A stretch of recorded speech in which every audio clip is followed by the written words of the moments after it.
My name is Seth Caswell. I'm the chef at Stumbling Goat Bistro in Seattle, Washington.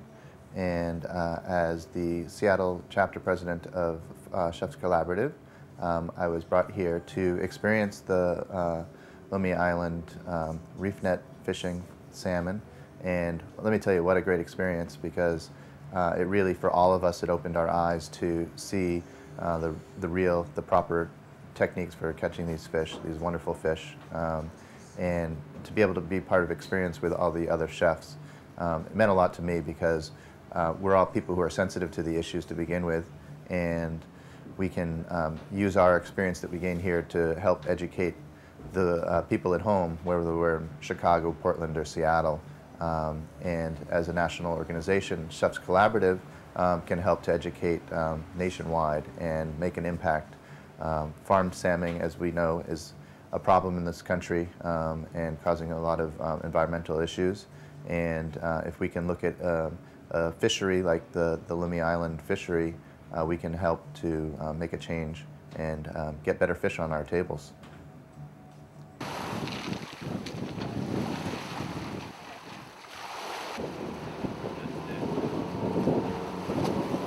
mean, this is a critical part of the operation, because without him, we couldn't do anything.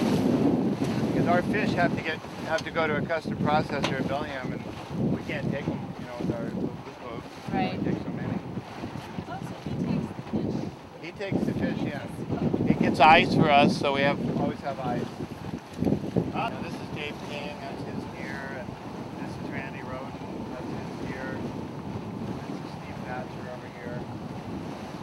And everybody's been in the fishing for a long time. We're the new kids on the block. We've only done it 15 years. Big bunch. Coming your way, Craig. Hope they don't go out. Holy cow, there's about 100 of them. Nice. Don't move, guys. They sounded right here. They're just playing around. Oh, man, there's a bunch of them. Holy cow, don't move. Jeez, there's a nice bunch of them. Here they are. They're coming your way, Craig. I think they may be going to take it. They're scattering all over the place. They're right on front out here. Craig, you're going your way. They're right in front of you, Craig.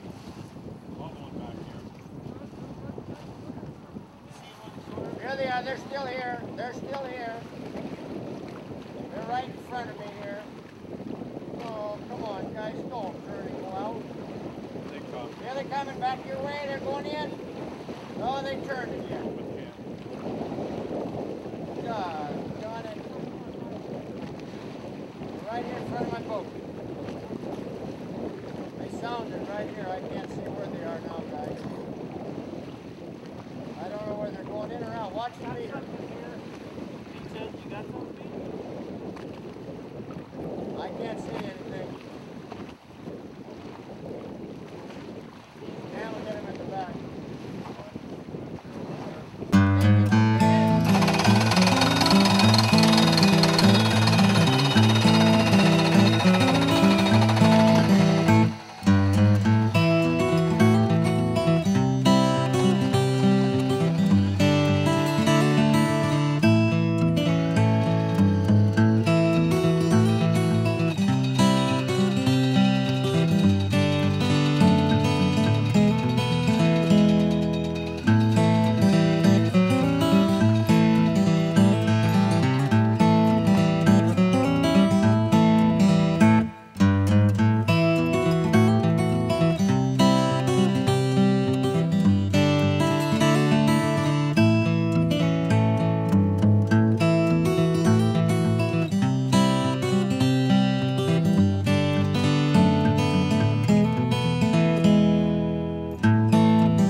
My name is Jennifer Hall. I'm Executive Director for Chefs Collaborative, and our work with sustainable seafood has been realized with this trip to Lummi Island. It's really an important component of what we do to help educate chefs and people in the food community about how they can be such a positive part of the solution to a more sustainable seafood supply. And we do two elements of work. We really do encompass the whole plate. We look at both chef and the land and chef and the sea. And our time here at Lummi Island and doing the Chefs in Raingear program has given a number of our chefs, 7 of them from across the country, an opportunity to have hands-on experience, not just catching sockeye salmon in their native element, but also using time-honored artisanal methods of reef net fishing that have been used for thousands of years and were actually by the Native Americans. And so it's time-honored, time-proven methods of reef net fishing to bring the highest quality sockeye salmon to the people here in the Northwest, as well as the extended bounty to the rest of the country. And part of our work with Chefs Collaborative really is about educating chefs and helping them understand why paying a little bit more for something that's done for sockeye salmon caught with this methodology and such care taken in bringing it to market, why that matters, why supporting a community like reef net fishing, there's only 11 gear left in the world. That's important to maintain as part of our heritage of how things are done, and again, the quality and the flavor that delivers to the plate transcends everything. And that's why we're in the business, is to bring the best flavor to the plate. Fortunately, more times than not, the preponderance of times when our product is secured in a sustainable manner, it also delivers on the best flavor. And your skills as chefs are then really to celebrate that product, not try to find a way to, you know, drum up flavors that maybe don't exist, but we work with the best product, and that's sustainable product, and then you can do your job in the best way and really maximize what nature has offered us.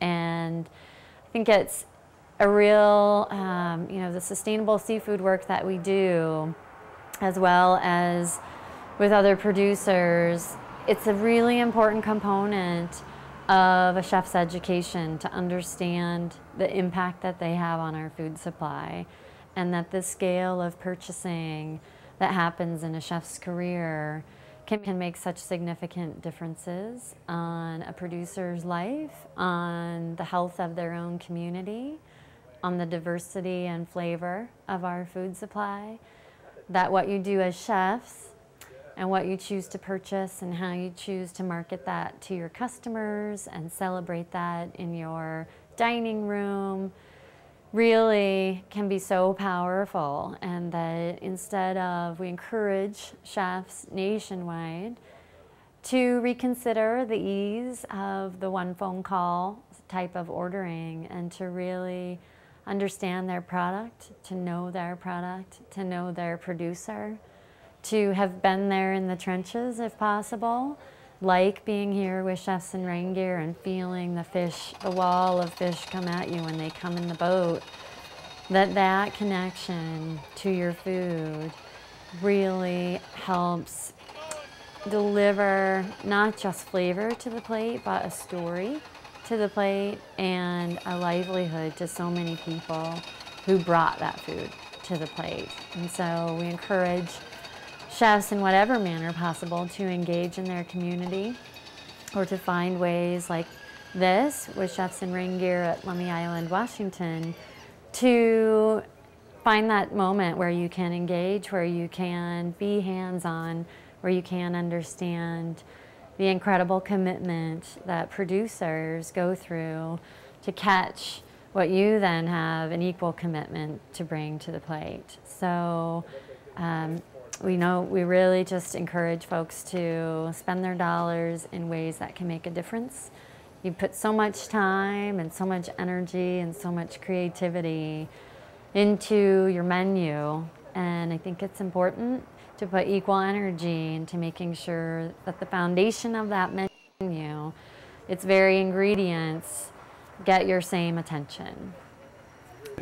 My name is Christopher Ketke. I'm the Dean of the School of Culinary Arts at Kendall College in Chicago.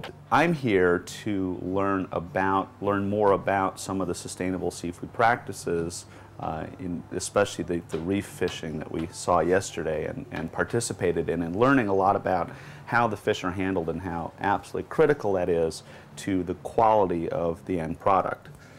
And so basically, the thing is that, at Kendall, we're moving in a direction where we're doing more of teaching our students about some of the major issues of sort of farm to table, issues of sustainability, issues of organics, all of these different concepts that are now part of the food service industry. And we feel it's absolutely critical that our students understand this, because it's critical to us that we have our alumni understanding how we treat the environment and how we are to treat it lovingly and to take care of it. So this fits right into the direction that we're moving and some of the initiatives that we've already started at Kendall.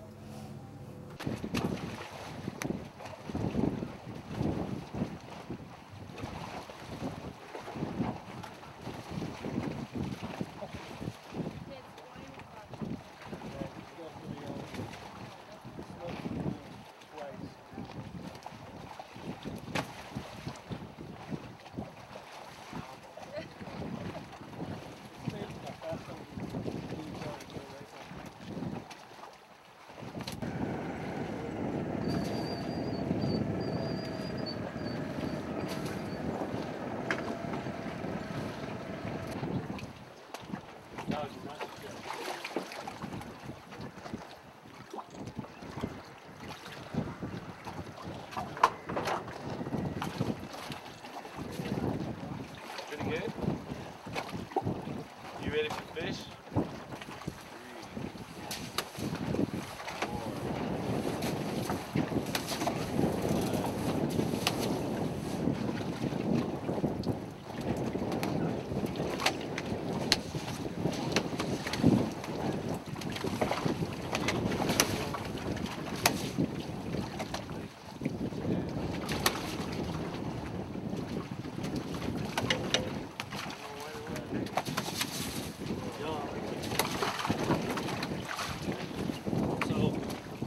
Hi, my name is Joe McGarry. I'm on the Board of Overseers for the Chefs Collaborative, and I'm also a chef with Bon Appetit Management Company in Portland, Oregon. And the reason that sustainable seafood is important to me, or the genesis of it, is probably our company came up with a policy years ago, I think it was 1999, because we did business, we do the food at Monterey Bay Aquarium. We decided at that point that it was a good time to observe their seafood watch list. So it kind of sprung from there, and it became a policy that we'd abide by that. And that was kind of the seed that was planted. And then from there, being in Portland, Oregon, I had the great opportunity of forging relationships and buying directly from fishermen. And then that's when it really started to hit home, when you really realize that this is a livelihood for people, and they also are people who respect the oceans, and they want to pass this business on to their children. And with some of the current things that were going on and still are going on in the oceans, it was becoming less and less likely that they were going to be able to do that. And another big thing was the seafood solutions with the collaborative. I got my hands on that and started sharing it with chefs, and became a focal point of a couple of Bon Appetit regional meetings that were, we called them chefs exchanges, and the discussions and the enlightenment that went on, and it was just it was a really, really important moment for me. And so that's kind of why this issue is important to me. I want to be able to eat fish that's great from the ocean, and continue to do that for years, and be able to serve it in the restaurant, and also that future generations will be able to enjoy the same thing.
I got it, Roger.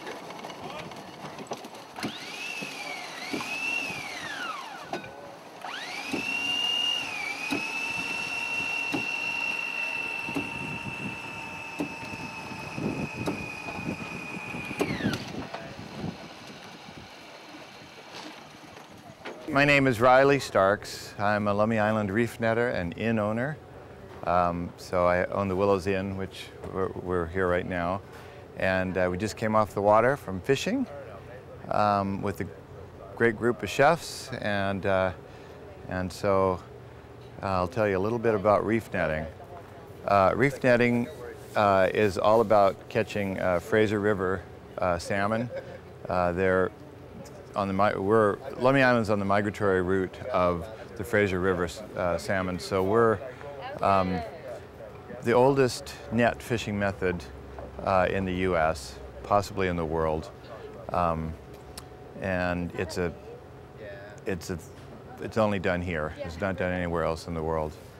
It's a method of fishing that's really ecologically sane because it doesn't involve hardly any fossil fuels. It doesn't affect the water column or the bottom, and we don't have any bycatch mortality. And we can discriminate between different species of salmon and release them live. So for those reasons, it's great for even fisheries management to be able to take certain species and leave the others to go and spawn.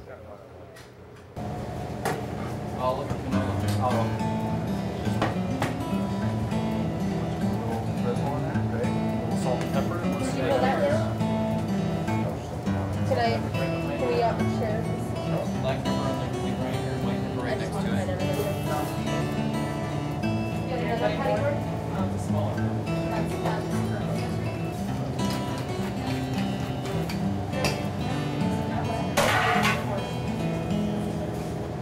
You know, does anybody claim the potatoes? I've just washed them up. Well, that's good. I'm thinking like a warm salad would be. Oh, that sounds very good. And the baked potatoes. That worked out really well.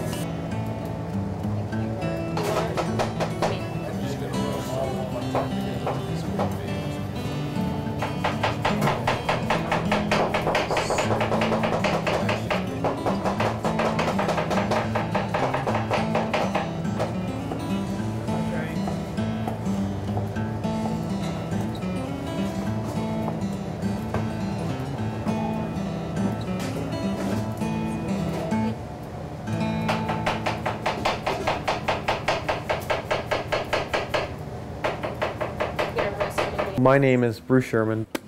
I'm out here to check out the reef net fishery and how we get this incredible fish to our restaurants. For me, it's about discovering who the farmers and fishermen are to get us the product and what it is they do to better value the product coming into our restaurants. It's about understanding a true product instead of an industrial one, I suppose. And for me, it was an event. It was some significant time I spent in India and Southeast Asia, understanding that life there is not about globalization, but about what's local and what's available and what's seasonal.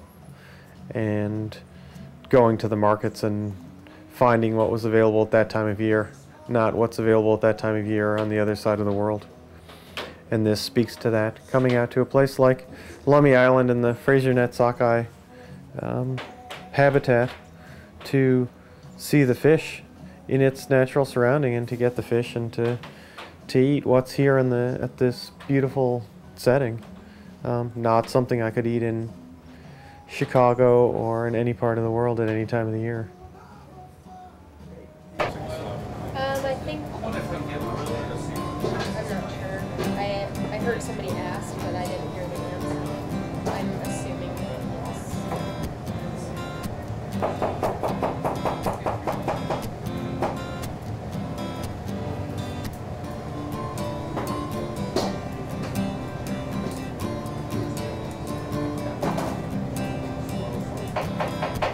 My name is Ginger Gross, and I'm an associate instructor at Western Culinary Institute. And the thing that I think triggered me to the interest in me about sustainable seafood was actually learning more about the benefits of sustainable farming and the effects that larger companies, fertilizer companies, about the effects of the oceans, or what happens when those fertilizers get into the oceans. And Greg Higgins was also, I mean, being an active member in the Chefs Collaborative in Portland, Greg Higgins, he introduced the topic of sustainable seafood to me and how he goes about it. So I learned a lot from the Chefs Collaborative meetings, as well as, you know, hearing more about the benefits of using local and organic farmers.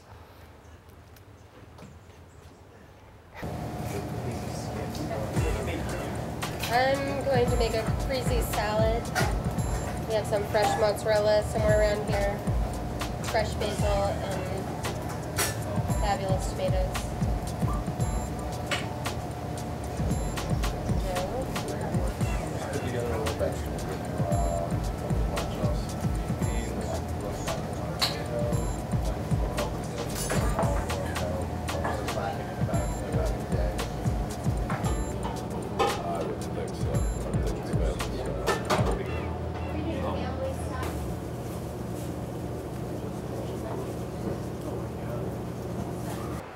The other thing that Chefs Collaborative, other than trips like this that we help arrange with our members and try and network both chefs and producers, is we provide an opportunity for all chefs nationwide. Certainly it's a great resource for students, but we provide education, not just networking, but real researched papers that help you understand the questions that are important to ask your producers and your distributors and the people where you're getting your products. Ask them, where is that fish from? What part of the world? What part of the country? Is it farmed? Is it wild? The many questions that are out there about seafood really are things that you should feel equipped to ask, but also to understand the answers. And that is what Chefs Collaborative's mission really is to help give chefs the knowledge and tools to make really informed purchasing decisions in such a manner that it supports the type of food supply we all want to have at our fingertips.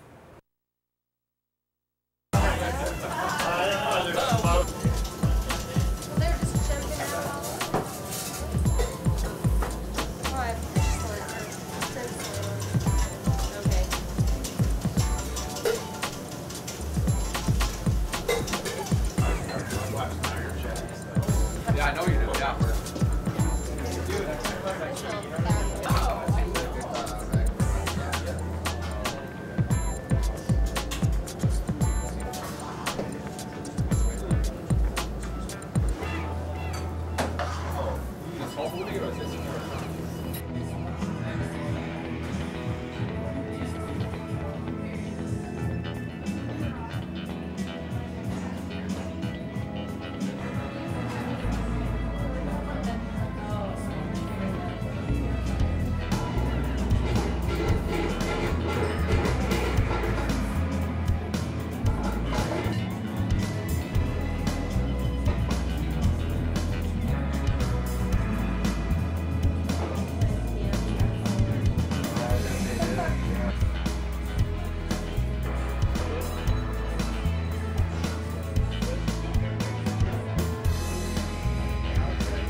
So between your 3 votes, you have like 2,500. I'm Greg Higgins, chef owner here at Higgins Restaurant.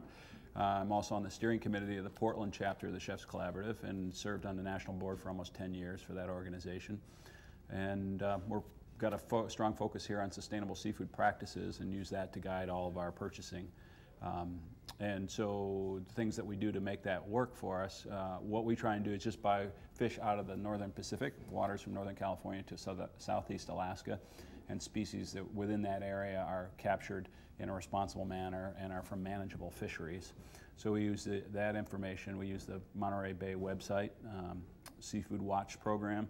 We also use Seafood Choices Alliance and a couple other organizations' websites to guide us in knowing what things are well managed, how they're captured, whether that's a responsible practice, whether there's any excessive bycatch, all of those things, and choosing which seafood we're going to put on the menu.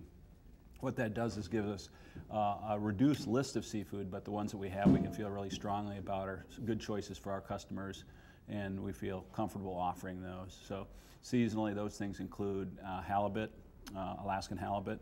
They also include Oregon albacore at this time of the year, as available wild-caught salmon. We don't serve any farm-raised salmon because of the environmental conflicts and implications of that choice.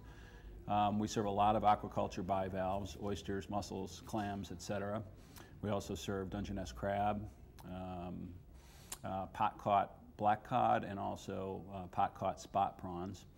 And then razor clams and a few incidentals of that nature, but we try and avoid anything that's a trawl fishery where they're dragging a net through the water column, causing any problems, and catching species that may be in threatened situations, such as some of the rockfish species and things like that. So rockfish is not one of those things that you'll find here on the menu. But predominantly we focus on those good choices: salmon, halibut, black cod, and albacore tuna, and try and celebrate those things as well as the bivalve aquaculture items. Typically, on any given night, you'll find 3 to 4 different fish offerings on the menu. Tonight, for example, you'll find mussels, you'll find a baked oyster dish because it's summertime and the oysters are spawning, so they're not so good for eating raw. We also have a halibut on the menu tonight. We have Oregon line-caught albacore tuna on the menu tonight. And then we'll run a special of some wild salmon. So there's 5 good solid choices. And all of them are in premium quality and premium freshness. So I think that more than a way makes up for having more things that may not fit into those criteria.